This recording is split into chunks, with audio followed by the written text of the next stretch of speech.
देखिए, पारसी कम्युनिटी का जनसंख्या बहुत कम है, तो ये लगभग 52-55 हज़ार बच गए हैं। उसके लिए हमको बहुत काम करना है। लोग पारसी बहुत कम है, इसलिए उसके बारे में ध्यान देता नहीं है। ये ठीक नहीं है। हमारा देश में जो अल्पसंख्यक समुदाय में सबसे छोटा पारसी कम्युनिटी है, उसको बचाने के लिए हम काम कर रहे हैं। हम जिम्मेदारी के साथ काम कर रहे हैं। हमारा नेशनल कमीशन फॉर माइनॉरिटीज़ ने एक दिन का आज सेमिनार रखा है, तो उसके लिए हम आए हैं और मुझे अच्छा लगा। काफ़ी पारसी कम्युनिटी के काफ़ी लोग आज यहाँ सेमिनार में आए हैं और पारसी का जनसंख्या को हम और फर्दर घटने नहीं देंगे, इसके लिए कदम उठाएंगे।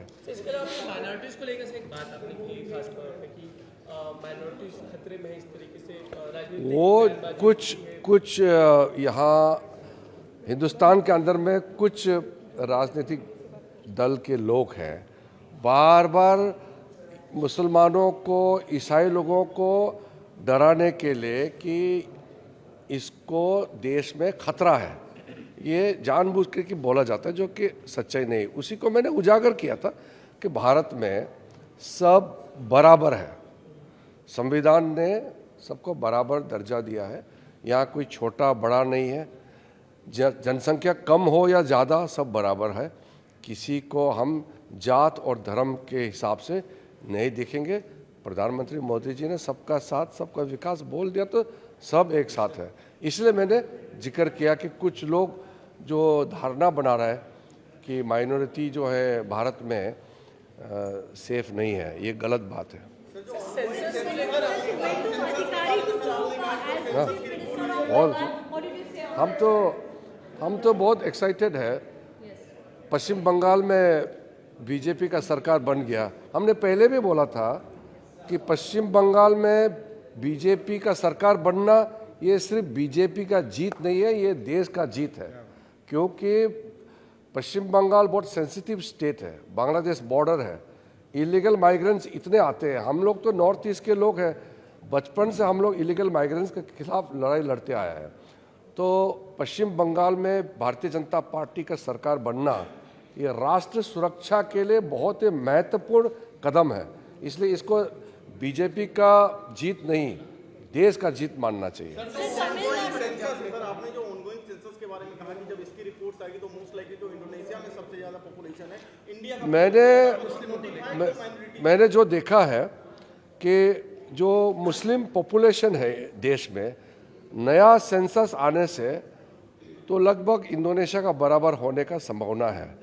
क्योंकि 2021 में तो हमारा सेंसस नहीं हुआ, 2011 का सेंसस है। अब लगभग 15-16 साल बाद जब सेंसस होगा तो जनसंख्या बहुत ज़्यादा होगा। तो ये हम उम्मीद करते हैं कि सही जनसंख्या का जानकारी सबको हो और हम लोग जो भी हो, जिसका जितना भी संख्या हो, सब भारतीय है। अभी पश्चिम बंगाल में, वेस्ट बंगाल के अंदर में जो भारत सरकार का स्कीम ममता बनर्जी लागू नहीं किया था, हम तुरंत लागू करेंगे। इवन पश्चिम बंगाल का जो असेंबली है, असेंबली में हमारा ई विधान का जो स्कीम है वो लागू ही नहीं था।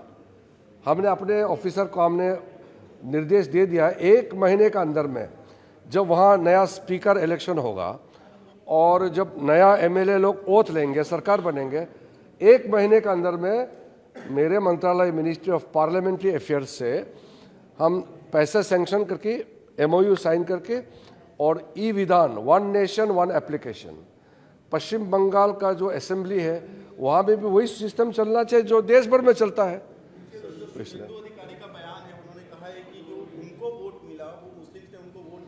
वो मैं निजी बयान पर नहीं जाना। हम लोगों के लिए देश हित में काम करना है। हमारे लिए सब धर्म, सब जात बराबर है। Tamil Nadu confusion over Vijay's oath as TVK submits 160 signatures to governor.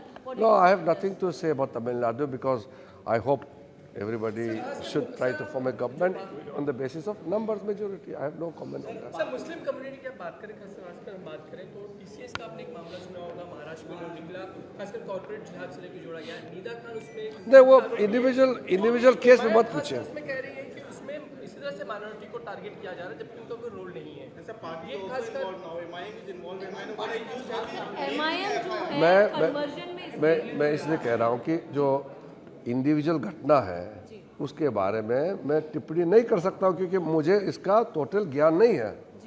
Sir Rahul Gandhi की बात करते हैं। राहुल गांधी का मत पूछिए, अभी वो विदेश चले गए होंगे।